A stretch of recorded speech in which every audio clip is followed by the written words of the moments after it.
Hey good people, hola mi gente, MsMalcolmHughes here. Welcome back. Today I am coming to review The Ballad of Songbirds and Snakes by Suzanne Collins, the next iteration in the Hunger Games series. I'm super excited to discuss this, so let's get into it. As I always do with my book series, we're going to start off by first giving the summary of the book, next talking about what I liked about it, what I disliked about it, and then discussing whether or not I think you should read it. So The Ballad of Songbirds and Snakes is a prequel to the Hunger Games that we know. This time we actually go back to the Capitol and we find a young Coriolanus Snow. And we do have the Hunger Games again, but it's the 10th year, so it's really in its early stages. And this time they're doing something different in which some of the kids from the Capitol have to be mentors to the tributes from the districts. And this creates the tension for the first half of our book. We are following Coriolanus Snow, a young Snow, who is mentor to Lucy Gray, a tribute from District 12. Kind of reminiscent of Katniss, but unique in her own ways. She's a songstress, right? So we have the ballad, and we have songbirds and snakes, because that comes up a lot actually in part 2 of the book. So part 1, we have the Hunger Games. We watch Coriolanus Snow be a mentor to Lucy Gray, and we also have other characters around him. One, Sejanus Plinth, will come up again and again in part 1, and then also is significant in part 2, and just to the trajectory of Snow's life in general. Those two seem to be attached whether Coriolanus wants it or not. We also have Dr. Gall, who has the gall and is god awful. She's horrible. And then we also have Dean Highbottom, who is credited for the Hunger Games, the creation of them. And so yeah, part 1 of the book really deals with the Hunger Games. And then we get into part 2, which, due to a series of unfortunate events, we have Coriolanus Snow as a peacekeeper, which is our version of the military. So he's off being a peacekeeper in District 12. And he does that for love. He does that trying to make the best of his situation. But in District 12, things get super complicated. And we have him making more drastic and more dire decisions.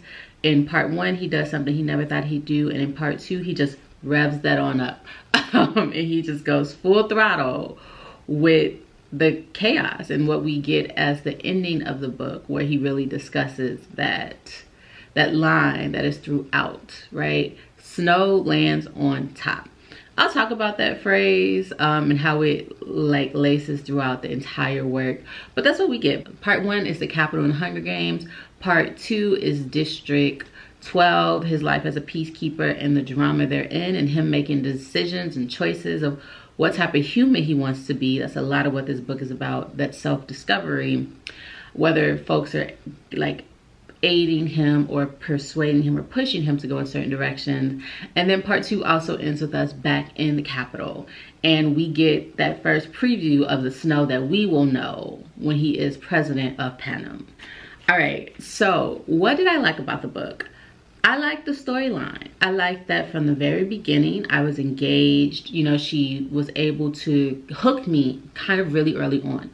For instance, I really like how the opening paragraph instantly places you in a bit of suspense, and the fact that someone we know to be wealthy, Coriolanus Snow, is eating cabbage. And he's reflecting on the fact that his family, though they have the image of wealth, is actually dirt poor. And that the only thing he has of value is his name. I really appreciated that, because we know Snow as being Snow, right? And so again, we have this line of Snow lands on top.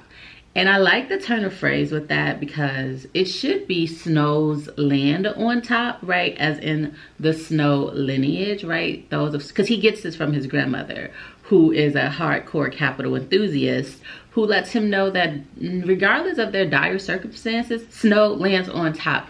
But I like that because it really gives that image of snow falling, and we get that again in part 2 when Lucy Gray sings a song about Coriolanus, and she says he's as pure as snow, which as we go through this work, it's like, girl, he's not.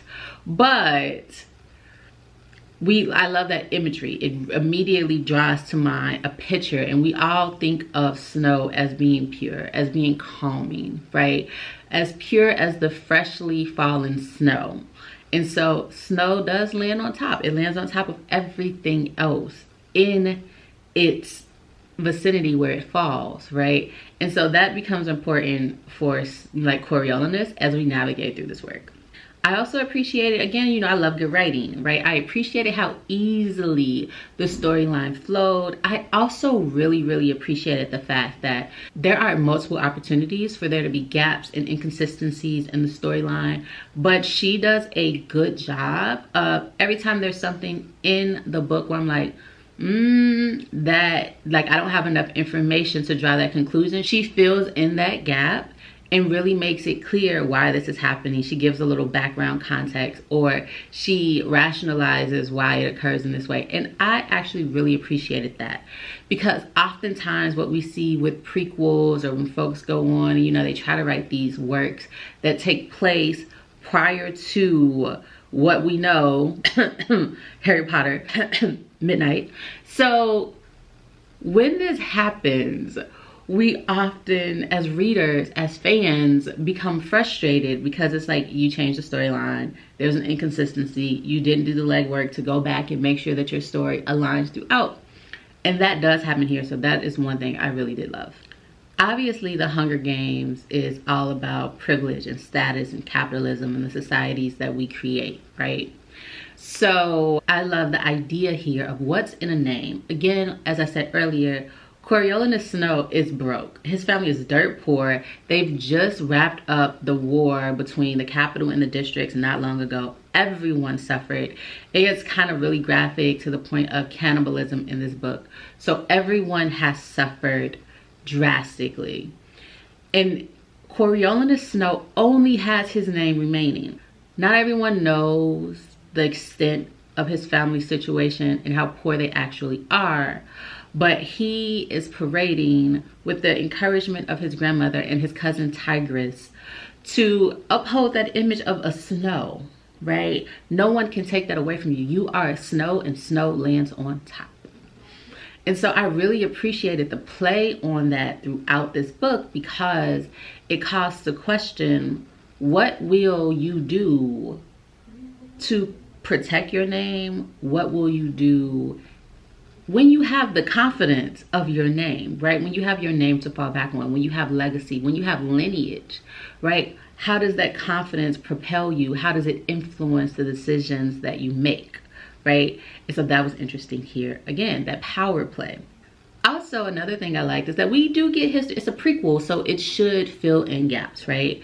So we do get a lot of history of the early stages of the Hunger Games, and we really get to see the difference between the Hunger Games that we know, where everyone is engaged, where there are prizes, where there is Victory Village, where there is like a lot of enthusiasm around the Hunger Games, versus at this time, again, it's only the 10th year. And so this is the first year where they've really tried to get engagement, to have people rally around it, because historically it's been a rather depressing time. No one looks forward to it. And it's also unclear of why they're happening, right? Some would say it's to punish the districts for their attack on the Capitol, to remind them of the Capitol's strength. There are a lot of different theories that are floating around, but no one looks forward to them. So here we get to understand why, and we get to see the development, the initial stages being laid out, that foundation of what we know to become the Hunger Games of the series that we know with Katniss in District 12. We also get more history on District 13 and why it doesn't exist. We also get a little more history just of how the world was before and why it is the way it is now, and the significance of the Capitol, at least in the way that someone born and bred of the Capitol believes it to be. Coriolanus Snow, Dr. Gall, these individuals. But then you have someone like Sejanus, who is not friends with Coriolanus, but he believes that he is. Listen, by the end of this book, that trajectory, that timeline between Coriolanus and Sejanus, I was like, Snow lands on top. Because, listen, you're talking about strategic and luck and things falling in place for you. Coriolanus did that. But it starts off with Sejanus and his family, the Plinth family, who are extremely wealthy. They come from District 2. And Sejanus never really feels of the capital. You know what they say. They say, you know, like, if you don't come from old money, if you come from new money, you never really feel as if you have it, or you don't feel as if you fit in, or people can still see that you don't have that history there yet, right? Like, you're here, but you're not born and bred of it. So you're an outsider, even though you have insider privilege. And so the entire thing is also this internal struggle with Sejanus trying to determine who he wants to be. He knows, but it's not permissible, right? His father, and we see this toward the end of the book, but his father really wanted a son like Coriolanus, right? Someone who is invested, someone who wants upward mobility and power, and Coriolanus wants it desperately, right? He was born into this certain position. This is what he knows. This is what his family has accustomed him to. He's been bred to be in a position and seat of privilege and power within Panem. And he wants that. He wants his destiny. He wants what he believes is bestowed upon him. And he has a grandmother who encourages that. Tells him often that he is the future president of Panem, and sings the Panem theme song, sings the Panem anthem every day. So he's been indoctrinated into this, and he desires for that. But Sejanus is from District 2. So even though he's in the capital, he's like, this isn't right. He sees it more visibly. He feels it more than anyone else. So he makes a lot of decisions that indicate that even though he is in the capital, he's not of the capital. And it ultimately brings about his demise. But it's also that connection with Coriolanus. Because again, Coriolanus in this book is also trying to decide who he will be. But we know what he desires, right? He wants to be on top. He wants to rule. He wants to be in control. He wants for folks to hear the Snow name and understand that it means the top. And so those two, right, like their presence and their futures are inextricably linked, because of just the connection. You know, sometimes, like they say, moths to a flame, and that comes up again here. Sometimes it's just there, whether you want it to be or not, and that's the situation here. So they are together. They make a lot of things that happen to Coriolanus that are negative are as a result of his connection to Sejanus. And ultimately, Coriolanus makes a decision, right, that is treasonous to his friend if they were friends, right? But they aren't. And so he uses this as an opportunity. He doesn't think it through fully, but it works out in his favor. And as a result of this, Snow just hits the jackpot, because he's good at manipulation, as we will see later on, right? We see the early stages of that. He's good at manipulation. He's good at getting the things that he wants in a manner in which you believe that you wanted it yourself. So, strategic manipulation. Also, Lucy Gray, that first half in the capital, again, I liked that we have a girl that she doesn't believe she can win initially, but you know, things change. I'll talk a little bit more about her winning when I talk about what I didn't like, but we're still on likes. I also like the tension between Coriolanus and Dean Highbottom. It was throughout. There was always this question. It was like a mystery aspect of it, of like, why does Dean Highbottom hate him? And we get tidbits on that throughout the work. We get hints, we get slight clues, to the point that once we finally actually get the full revelation, so much had happened that I had kind of forgotten about it, but she did a good job of bringing that full circle and making sure there were no loose threads. So it had to be answered, and we got it. I also appreciated the way that Coriolanus's father was used to indicate where Coriolanus is in life in terms of innocence and atrocity. So early on in part 1, there's really not a strong connection to his father. He doesn't remember him. He knows he was a war hero, but his father died, and his life significantly shifted after his father died. He no longer had the protection, he no longer had the status and security that he had become accustomed to. So I really like that at first, while he's trying to figure out who he wants to be, the innocence, right? While he's trying to determine what's right and what's wrong, he's distant from his father. It's like a distant memory that he can't connect to. But then in part 2, as the story progresses and he's made a few decisions that have resulted in the untimely demise of a few folks, he looks to his father's compass to literally guide him out of a dangerous situation. And at that point, we see the shift from a life of innocence, sometimes, you know, making decisions based on necessity or survival, to making them strategically based on revenge, based on placing himself in positions to be powerful in the future. And that changes. So he draws closer to his father at that time, and I thought that was an interesting and subtle way of indicating that. I also like the fact, and this is throughout the Hunger Games, that even though there are moments where it seems as if there could be peace, it seems as if there could be a view of humanity that is equal, she always lets us know that it's not possible. For instance, with Plinth and Coriolanus. You know, Coriolanus says at one point, you know, I almost forgot that he was district. Almost, right? And so there's always this superiority and otherness, and I think she did a good job of capturing that throughout. And even during the actual Hunger Games, how Coriolanus tried to place Lucy Gray, who is Covey, as someone who is in the districts but not of the districts, and that matters. I guess there's almost like that fold there between Sejanus and Lucy Gray, and how it all ends up in the end. But just throughout, right? And one who is in the districts but not of the districts, and one who is in the capital but not of the capital. And what does that mean? I also liked humor. There was some humor here. It was subtle, but I did appreciate the humor. So I literally laughed out loud at this one line, and it wasn't intended to be funny, but it's a thought that Coriolanus has about something Sejanus does. So this is a spoiler.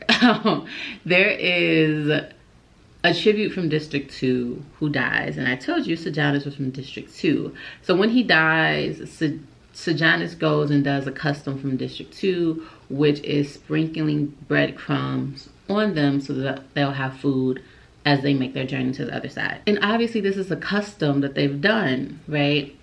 And Coriolanus thinks it's foolish, like, and you have to remember that this is a war in a time of suffering. So he thinks back to this being done in District 2 when people were starving, and he has this thought, and he talks about how it's a backwards people with their backwards customs and how much food they've wasted on this. And so he thinks this, he's like, he's thinking of the folks in District 2, and he said in their voice, like, he starved to death. Oh no, someone get the bread. Someone get the bread. And I thought that was so cruel and so hilarious, because it is a thought that one would have. Like, you're sprinkling bread on people who died, who may have died from starvation. And it was just a funny thought for him to have, because you understand the rationale, but you also understand the respect for customs and what they do out of respect for the deceased. And so that was just so funny. Another really good line that I kind of have dark humor, and maybe this is why I found these things a little humorous. So the catchphrase for the Snow family is "Snow lands on top." And so when Dean Highbottom, another spoiler, when Dean Highbottom makes the decision that Coriolanus will no longer be allowed to win the prize, which is a free prize to university, a tuition paid, he will now have to join up and sign up as a peacekeeper. And this totally changes his plan for the future in his life. Dean Highbottom says to Coriolanus, now mind you, his catchphrase is "Snow lands on top." He says to him, "Do you hear that?" And he's like, "What?" He's like, "The sound of snow falling." What? that was genius and so good and so funny. I laughed so much. I was like, that's good. That's dark, but good. I also like that we have to question throughout what's the true nature of humans. That's big Dr. Gall's question. She's like, at the core, we're all animals, we're all horrible. And the Hunger Games just reveals that. And it comes out at the end that it's like, we view children as innocent. Even if the most innocent of us, when placed in these circumstances, can do vile and horrendous things, then what does that say about humanity in general? I don't agree, but it's interesting. And I don't agree because you can put multiple people in the same circumstances, in the same situations, and people will respond differently. Not everyone will resort to violence.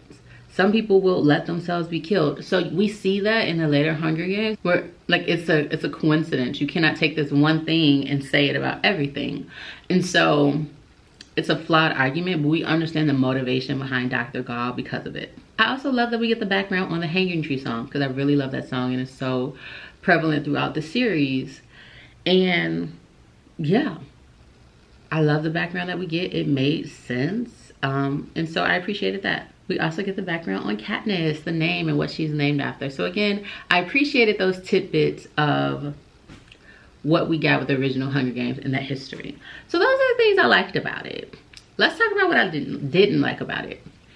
At times, it was slow. At times, there were lows that like I wasn't that invested. I would find myself kind of like thinking about other things and having to bring myself back to the story. So there were some lows, not a lot, but a couple. And then the big one for me was the way in which Lucy Gray won the Hunger Games. I understand the support. I understand the strategy. It makes sense. I just didn't like it. Even though it made sense, I didn't like it. But those are really my two big issues. I liked the ending a lot. The ending actually influences a bit of like where I land on this book. But yeah, those are the two big issues that I have with it. So not a lot, but kind of significant. But overall, I did enjoy the story. For the most part, it kept me engaged. I definitely am planning to go see the movie and do a comparison, see what stays the same, see what changes. One argument that I didn't read it, but one article that I saw, it had the title of that the Ballad of Songbirds and Snakes cannot redeem Coriolanus Snow. And I agree with that. But I don't know if this was intended to be a redemption story. We do get background, and it's someone who really appreciates analyzing the psychology and the mental behind why people do what they do.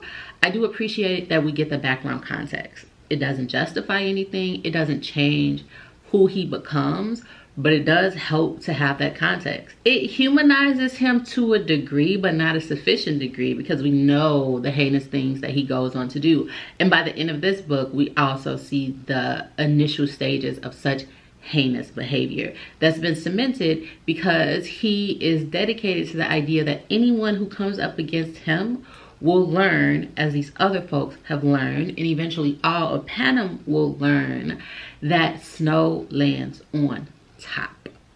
He would do anything for that to be true. I appreciated that conclusion.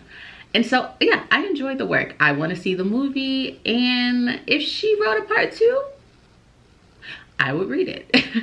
So now let's get into my scale. My scale is if you should read it now, when you have time, or if you want. And this is one of those works. For the movie, if you plan on seeing the movie, I would definitely say read it now. Read it beforehand. But in general, I would say read it when you have time. I would definitely say read it. I've had this book on my list for a while. I got it for my birthday back in May, and I took it off the shelf for the purpose of seeing the movie. It may have sat there for a long time still if it wasn't for this. So, you know, and once I read it, it could have stayed there, but I'm glad that I read it in preparation for the movie. So definitely would recommend reading it. If you're gonna go see the movie and you are someone who prefers to read the book beforehand, absolutely read it now. But in general, read it when you have time. That's it for me. As always, I am Ms. Malcolm Hughes, one who believes that books are sometimes better than people. And until the next one, please remember to give time, to be kind to each other, and to have the very best day of your life on purpose. Peace, odabo, adios, ciao.